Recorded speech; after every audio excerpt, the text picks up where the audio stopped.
Welcome to the Real Estate Masters Podcast, where we interview the top names in the real estate game. If you want to grow your real estate business, see more podcasts, or get free resources, go to www.remcommunity.com. The only podcast that allows you to directly connect with the guests and many of the highest level names in the real estate game. You are in for a treat with our next guest. Do me a favor, subscribe to the podcast, leave us a review, and don't forget to go to remcommunity.com to connect with some of the highest level real estate professionals in the United States through our community and through our high level masterminds. Let's go.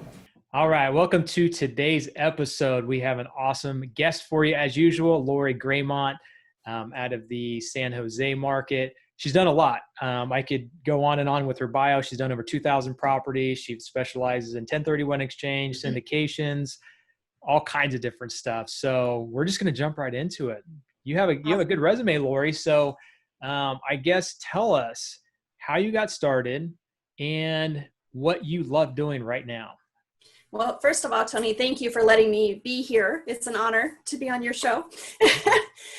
So I got started in real estate as a kid, actually, literally like a 12-year-old, because my mom bought a broken house and we moved into it and got to rip out the carpet and hang the sheetrock. And a couple of years later, she was able to sell it for a nice profit. And so we did it again. We moved into another broken house, and eventually we didn't have to move into the houses in order to fix and flip them. She was able to get financing. But I learned a lot of skills from her, one, like how to rehab, but two, how to negotiate seller financing and how to be creative, because she didn't have, the income to go to a bank initially, and she got seller financing and just made it happen. And so that was how I got started. Then I thought I was going to be smart and go to college, and I got an accounting degree, and I went into the accounting field for about one second and decided I loved real estate. And so I've been doing it ever since. That's interesting, because I wanted to be an accountant when I was in college. So I started with that, and then I just kind of went towards just general business. And then I found real estate, and I'm like, if I would be in accounting right now, I would be depressed. Like, it's just, right. It's interesting how you think you're going to like something, and then luckily you find something else you're going to like. So that's cool. You got introduced to it at an early age. I did. So there's obviously an evolution. You've done many different things. You've done syndications, you've done some bigger stuff. I guess, what are some of the things that you like to teach today? Because you have a real estate investment group that you run in San Jose, and I think San Francisco, kind of that type of area. So what are the things you like to specialize in teaching other people? And what are some nuggets you can share with some of the things you've experienced in your career? So one of the things that is really important for people is mindset. It's like, if you think you can or you think you can't, you're right. I think it was Vince Lombardi said that, or somebody said that. Anyway, the point is, it's all about mindset. And here I am in San Francisco Bay Area, one of the hottest markets. Even today with COVID, there's hardly any inventory, multiple bids, things are flying off the shelf. And since March, I've put 4 properties under contract with seller financing.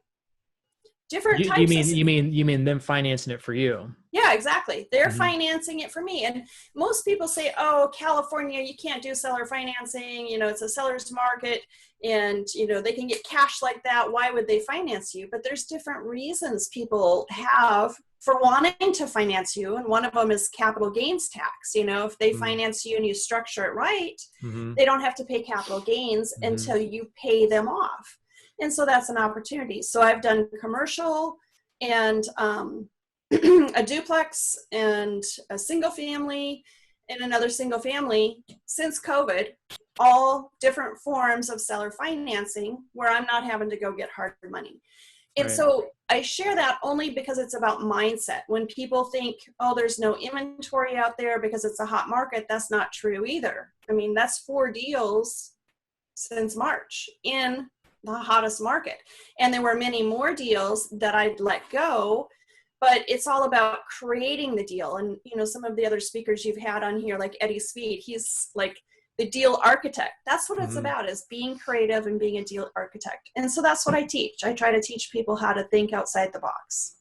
Now, I think that's a good point, because usually when I ask that question or similar question, people get into the details of like, oh, they talk about like single family or flipping or wholesaling or that kind of thing. But really you can't really, do things at a high level without having the right mindset. And I think that's why, I think someone said something really interesting. They're like, the difference between a janitor and the CEO is mindset. And nothing wrong with being a janitor. I'm not, but Right. there's a big variance in income level, and typically lifestyle. So, so with mindset, what do you feel like are how do people get over those barriers? Cause I feel like it's the same way. Like I've done some one-on-one coaching.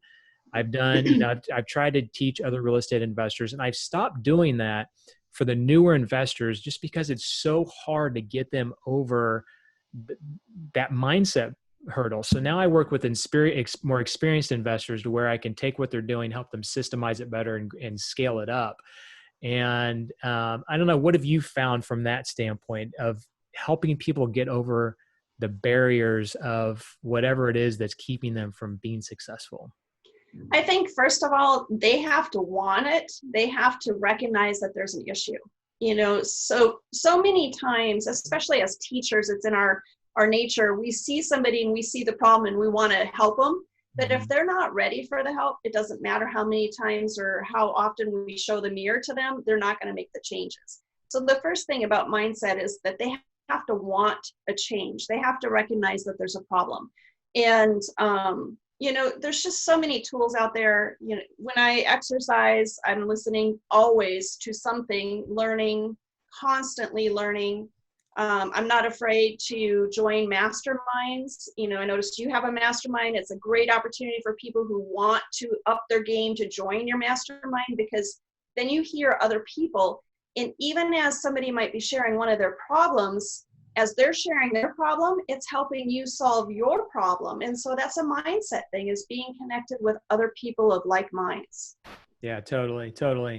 And you're right. People do need to be ready, because, I don't want to say try to force, but people have been in situations and I've tried to kind of force them in a different direction, whether it's with health or money.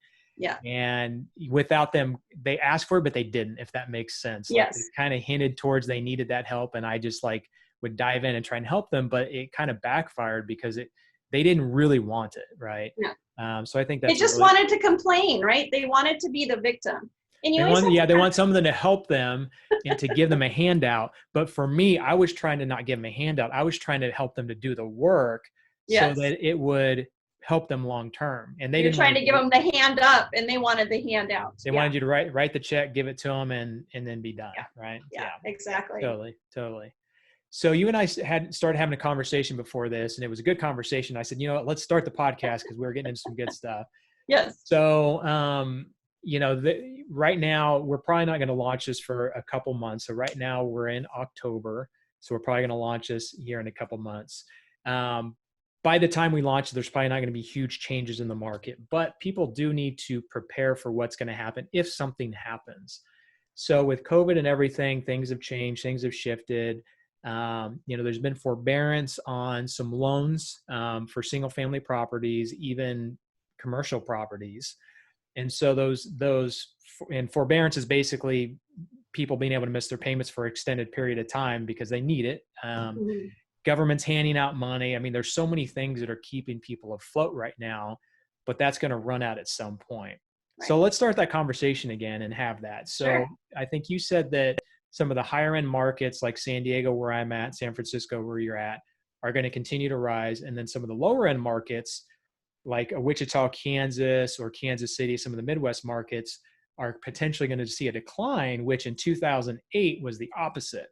Mm-hmm. The ones that were going up very fast went down very fast, and the Midwest markets that stayed steady didn't see much of a difference. So I want to get your opinion on that. I guess go ahead and expand on that. So, a lot of people say, what kind of recovery are we going to have? Is it going to be a K recovery or is it going to be a V recovery? The point is we haven't hit the bottom yet. So we still have to shake it out. And what I mean by shake it out is there are still people who are going to default on their properties.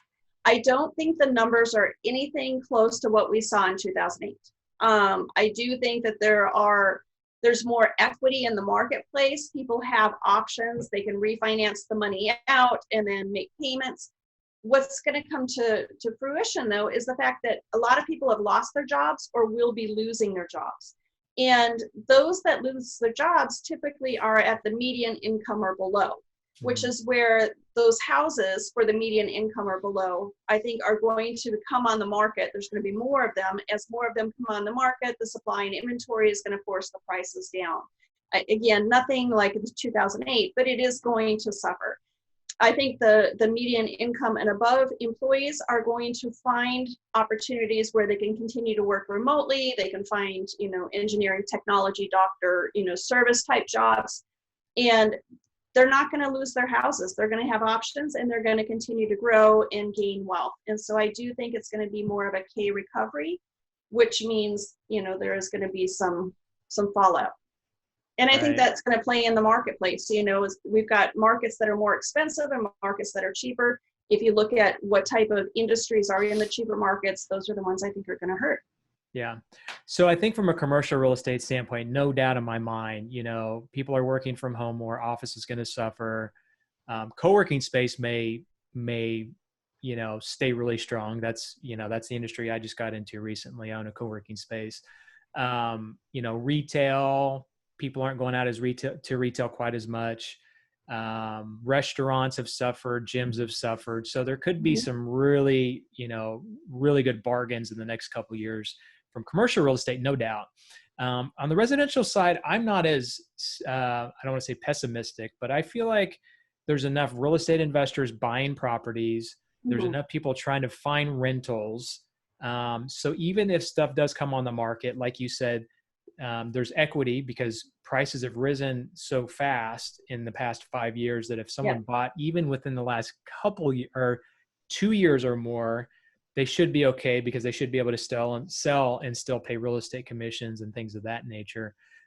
So I feel like the supply is so low and the demand is so high that I don't see a big change in the market. But, I'm a person that does like to plan for the worst. So I do some private money lending. So my loan to values have gone down on properties I lend on. I want to make sure that, it's quicker projects. They're not, 12-month projects and that type of thing. So I guess what I would tell the listeners is try and prepare yourself for a correction if there is one. If there's not, you've got that additional margin and you're safer that way. So anything else you want to? Yeah, I think that there's another piece to this, and that's migration. One of the things that we're noticing here is that, people in the city are wanting to move out to the suburbs. And, people in the apartments are wanting to go to townhouses. People in the townhouses are wanting to go to the suburbs because of this shelter in place. And one of the surprising things, I was just talking to a gal up in Seattle, a lot of the people in the higher end markets are selling their multi-million dollar houses, and they're buying RVs and they're buying places outside the country. And they're going to travel because they can go anywhere they want and still work, and they're not putting down the roots. And so I think we just have to kind of watch what happens with the demographics and where people move and how this whole working remotely changes where people place themselves. Yeah, someone did tell me that it was actually literally, I think earlier today, someone said San Francisco, a lot of people are moving out of San Francisco. I know I heard that story about New York that, they're moving to the suburbs. Is it the same thing happening in San Francisco? It's the same thing. What we're finding is now there's an influx of people wanting to move to Santa Cruz and up in the mountains, in the redwoods of Felton, Watsonville, they're moving to the coast. And typically you would not get a city dweller wanting to go somewhere that's somewhat rural, but that seems to be the new trend. So if that's the case, so you said San Francisco and some of the bigger markets will remain hot, but if people are moving to different cities outside of the suburbs, do you feel like that could take a toll on San Francisco? It certainly could take a toll on San Francisco. And I think San Francisco is a little bit of an anomaly, just because there's so many policies, like social policies, that have made it not family friendly, that I think short term San Francisco may suffer financially, but a big city like San Jose and its metro areas, all the suburbs outside, those are not suffering. There's people are fighting to get houses in Cupertino or Palo Alto. So from a collective of the whole area, it should stay strong, but there are pockets within like, exactly. the downtown or something like that could take a hit, right? Yeah. Yeah. I think downtowns are really going to suffer. I don't know if you experience it there in San Diego, but we have a significant homeless population issue. Oh, yeah. Big time. And it's all concentrated in most of the downtown areas, which is why a lot of the families are moving to the suburbs. Yeah, completely. I live in Balboa Park, Bankers Hill, which is by Balboa Park. If anybody knows much about San Diego, it's a big park kind of near downtown. It's a nice area, but there's so many homeless people. Yeah. They go through there. It's definitely a big problem. It hasn't really affected the area. Little pockets where there's just like a migration of a lot of homeless people, but they kind of go out to the outer areas of that and still affect it. But luckily it hasn't affected values too much, and people just it's kind of become a norm, unfortunately, where you see it all the time. People walking around kind of, screaming and yelling at nothing and that kind of thing. Yeah. Talking on the phone that there's no phone there. Yeah. Well, great. Yeah. So I'm looking at your bio here. So you've done single family, syndications, you've bought notes. I guess. So let's talk about selling right now. There's a lot of people that are thinking that they want to sell right now, sit on the sideline, wait for the market to dump, and then go in and buy low, right? Mm-hmm. And I'm never a proponent of sitting on the sidelines, but some people, that's just what they want to do, is they want to sit on the sidelines. And one of the things that I tell people is, if you're selling right now, you don't have to do a 1031, because there are options to sell, get your cash, not pay capital gains, and wait to make the purchase later. And that's one of the things that we've been helping a lot of investors with, because they're wanting to sell, especially office building, while they can before the market tanks. But so tell us about that. My ears perked up a little bit, and I'm sure some other people's did too. So you don't have to do a 1031 exchange to get tax deferment. So tell us how we do that. All right. So first of all, the reason most people understand and know 1031s is because it was challenged in tax court.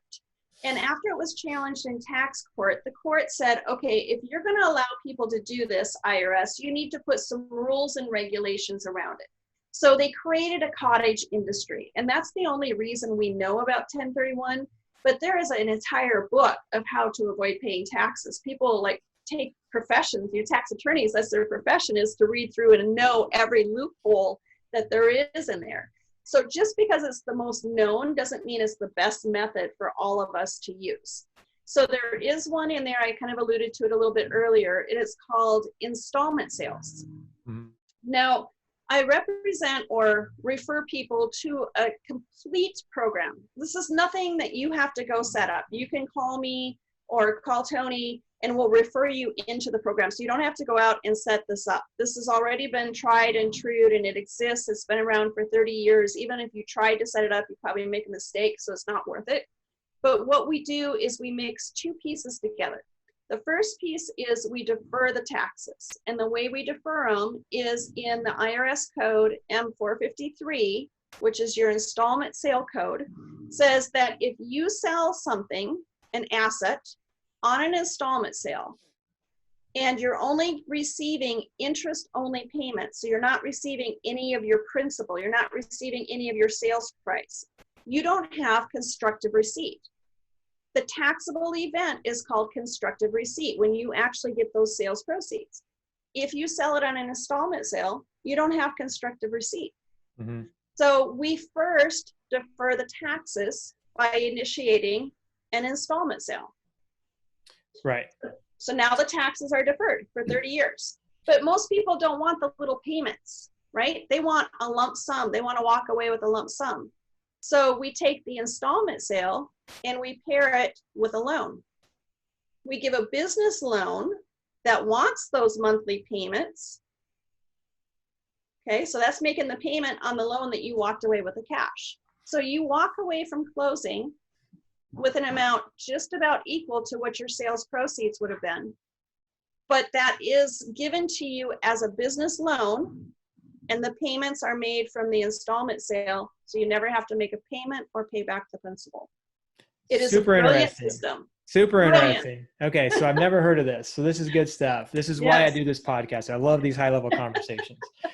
So let's back up, because some people may not understand what a 1031 exchange. So 1031 exchange basically says that you can sell a property, give the money, set the money aside with a third-party qualified intermediary, find a property within a certain amount of time, put it directly into that property. There's some rules and regulations behind that.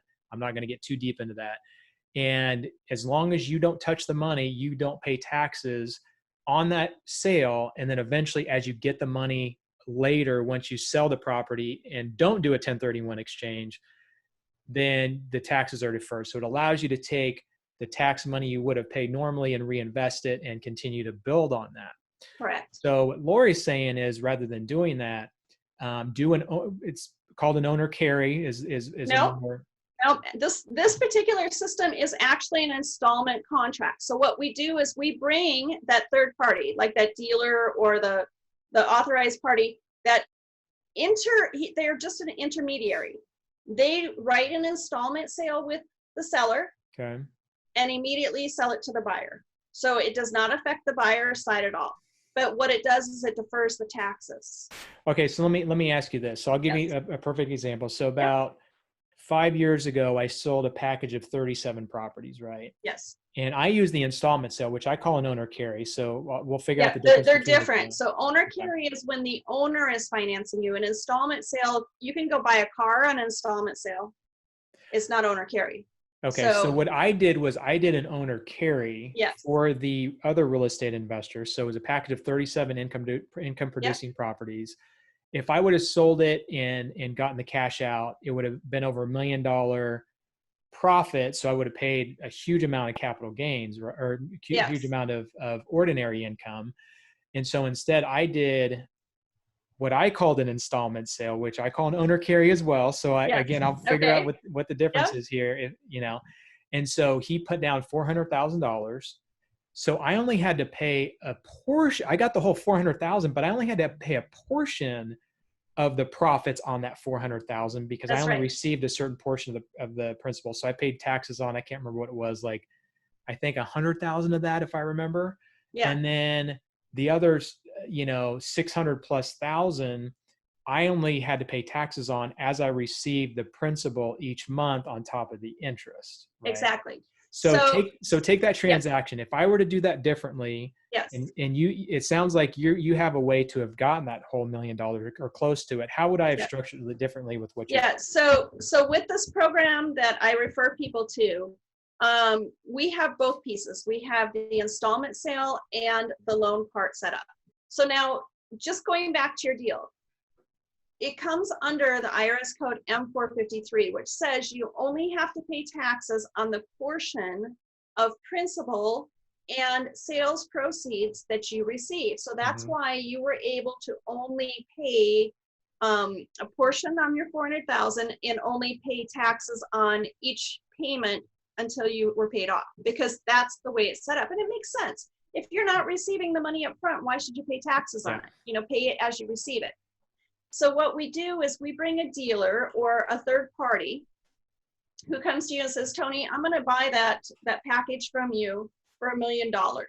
And I'm going to sell it to, Joe Buyer. And Joe Buyer brings the money to the title company and pays for it, right? Now that money doesn't go to you. Instead, you got this installment contract, which says the dealer is going to make monthly payments to you. The dealer gets your money. So you don't have to construct a receipt. The dealer is sitting there holding your money, the $1 million, basically.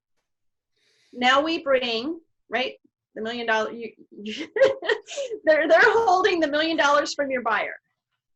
And okay. Thinking, so the $1 million, so they're putting a down payment or a loan, however they get the money to. They give the $1 million to the dealer. Yep. So because you did not receive the money, you're not paying taxes at that point. Right. So that's step one. So that's deferring the taxes. Okay. So give us step two. So step two is now you want money, right? Mm-hmm. So we bring a private lender to you, and this private lender gives you an unsecured, no recourse loan for $937,000. Why 937? Is it There's because, fees and risk discount. okay. Okay. So So it that's the comes out amount, to 6 point some percent. 6.5%. Okay. Yep. Okay. So now you have the 930,000. It's a business loan. Okay. Loans have to have payments made on them, right? Mm-hmm. Okay. So you're holding the money. You've got the cash, but now somebody has to make payments. Right. You don't make those payments. The guy who's supposed to make those installment payments to you makes the payments. Okay. And I'm a totally visual person, so I probably have to Yes. write it down to like track it a little bit better. And I'm sure our listeners. So here's the thing. Normally when I do this, I have a PowerPoint presentation that has little arrows and everything. So it's really hard on a podcast to do this. Totally. If somebody wants to see this, have them reach out to you. We'll set up a consult. I'll walk through it with them. I do need numbers. I'll put it in a spreadsheet and show them how much they could save by doing this. You know, a lot of people get caught up on the cost. Oh my gosh, 6.5%. Well, let's talk about what you can do with that money.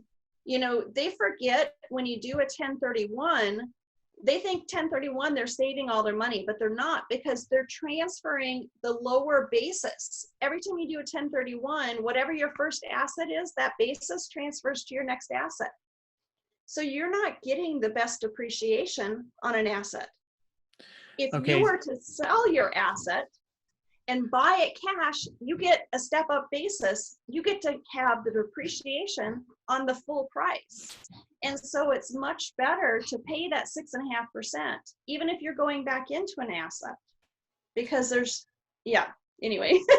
Yeah, no, I love it. I can tell how passionate you are about it. I love it. So the question would be, on a 1031 exchange, I don't think in the tax code it says a specific amount of time, but the rule of thumb, some people say it's a year, some people say it's 2 years, but you have to own the property for at least a year or 2 years. In the tax code, it says that you're not reselling it immediately or something like that for a profit, right? So you could substantially, maybe if you hold it for 6 months, say, you know what, I thought I was going to keep it, I'm selling it. But the rule of thumb is a year. Some accountants want to say 2 years just to be safe.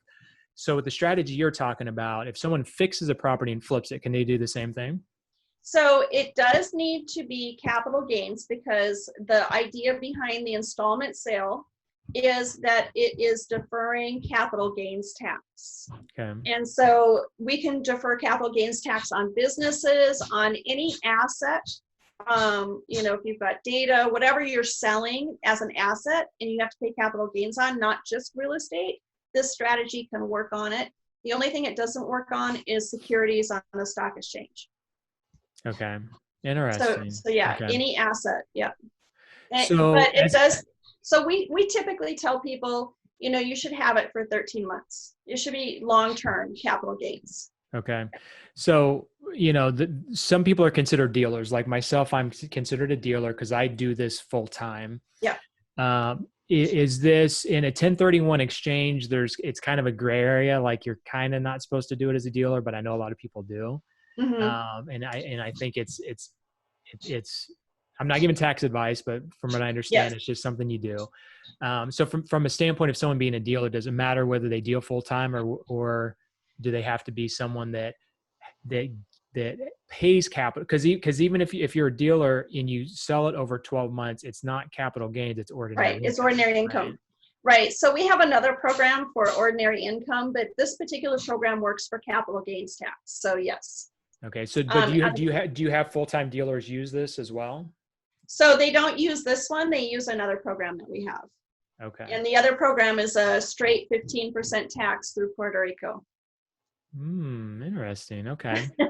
But it's still, regardless, it has to be 13 months. They have to. No. So the ordinary income one, we can do ordinary income. And you just pay a straight 15% tax. As long as it's in a business entity like a LLC or corporation. As a dealer, we can shelter your income and run it through a business that we have in Puerto Rico, and you pay a straight 15%. That's both federal and state. So why are not more people doing that? Because not everybody asks, not everybody's looking, Not everybody knows Lori Greymont. Yes, well, and not everybody's looking, right? So one of the things I like to do is development, right? So I went out and I found a parcel, and I noticed that there was like a few more parcels, and so I ended up buying an entire block. And now when I talk to people, they're like, wow, how did you get that deal? And I just tell them, even a blind squirrel will find a nut every once in a while because they're looking for it. Mm-hmm. And so people aren't looking. They think, oh, it sounds too good to be true. Can't happen. But as long as you're out there looking and you're reading through the tax code, you can find ways to not pay taxes legally. And wow. That's what we do. Yeah. Wow. I like that. So that works on residential property, works on commercial. Yeah. I actually just had a commercial agent text me just a little bit ago, and he said, I've got a guy that's interested in buying your property on Kellogg. It's a, multi-million-dollar building. And I was getting ready to text him and say, you know what, I just used a lot of depreciation on that building this year because there's new tax codes. So talk about utilizing taxes. I bought a commercial building. I put, $1.5 million into this building, and I don't know the exact numbers. It's like over $1 million I can use as I put the sections of that building into use because of the accelerated depreciation laws that Trump put in place a few years ago. So, I was able to wipe out pretty much all of my income because I put so much money into this building. And if I were to sell it, I don't know that the numbers would work out to 1031 exchange, but if I only had to pay a 15% gain on it, as opposed to a 40% gain or whatever the number comes out to, that makes a big difference, right? Big time. Any other caveats about it? I mean, is there anything that's restricted from a real estate standpoint? Nothing. That just sounds too good to be true. There you go. And that's why most people don't do it. All right, but I can tell you, it's like we've helped a multi-million-dollar data warehouse. They were selling the business and the real estate. Okay, businesses don't do 1031s anymore. And so they were able to do this program and shelter their income. We've helped doctors who have, large settlements that came in where they received multi-millions of dollars, go through our tax program, pay straight 15%, 100% legit, and they're done. Taxes are paid. Wow, that's great. That's a huge game changer. Yeah. Yeah. So that's where my nerdy accounting degree comes in handy, right? It comes back around to help somehow. I didn't want to pay taxes on my development project, so I had to find something. And as I dug, I found more and more. And hey, got to share it with the world. All right, cool. Well, if you can provide a link to us, we'll put it down in the show notes, and people can connect with you, or you can send them to the program. Man, this is good stuff. So I didn't realize we'd go down this road, but it's good stuff. So, what else would you like to share with us about your experience in real estate and what people can learn from it? Well, I just think that, the best thing is start, do it. Done is better than not getting started. And don't be afraid of it. More wealth is built in real estate than any other industry. It's something that we're all used to because we live in something. And if you don't know how to make it happen, ask people, because there's ways. It's more about the desire than it is about the knowledge. And if you have a desire, just surround yourself with the right people, like all of your mastermind and your connections. How we learn from each other is the connections. So surround yourself with the right people. Very good. Like you said, I mean, there's a saying that where there's a will, there's a way, right? And when you have a development project, you're like, man, I don't want to pay all these taxes. And you just had to search and find it and figure it out. And I think that's what, probably is the mindset part of it that separates successful people from people that don't even start, is just figuring out how to be resourceful, right? Like today, there's no reason to not find resources. I mean, 20 years ago when I got into the business, I could, Google wasn't around, so I could probably go on the internet and find something on AOL or whatever. Yes. But now there's so many things that you can plug into that help you do business a lot easier. Now that's created a lot more competition, but at the same time, there's so many resources out there that people can plug into. You just got to look for them and find them. That's it. Just change the question, not can I, it's how can I? Mm-hmm. Absolutely. Well, good stuff. So I'm not even sure where we're at on time, but I'd like to dig into a couple more things. So Sure. you've done a lot. So what got you into, like, I know I'm the same way. Like, I've got a podcast, I've got, masterminds, I've got a flipping business, I've got so I'm kind of like you, where I like diving into different things. Okay, so my personality profile is a maverick, right? So I just go out and I'm just like chopping things. And Is that so? On the DISC, have you taken the DISC? Is that like I haven't. I did a predictive index, the one with Mike McCloskey, the predictive index, and it says I'm a maverick, which is true. It's like explorer. I'm out there. I'm trying to figure out the next frontier to conquer. And so are you ready? Fire, aim. I am definitely. Yeah, me too. It's like you jump off a cliff and build a parachute on the way down, right? I'll figure it out. Let's just make it happen. Yeah, totally. So what do you love doing the most? Out of all the things that you've done, what do you think, if you could pick one thing and do that only, what would it be? So I love the entitlement process where, like this one project that I'm working on, I was able to assemble the lots. So coming up with the vision of what to do with an entire city block, fitting it into the matrix of you can do this, but you can't do that. You can do this, but you can't do that kind of thing, of taking it through entitlement. That part, I just get jazzed because it's kind of like Tetris in real life, It's like playing a game. So that piece. And then honestly, I just love teaching people. I love encouraging people. This particular project I keep talking about was found by one of my coaching students who had absolutely no real estate experience.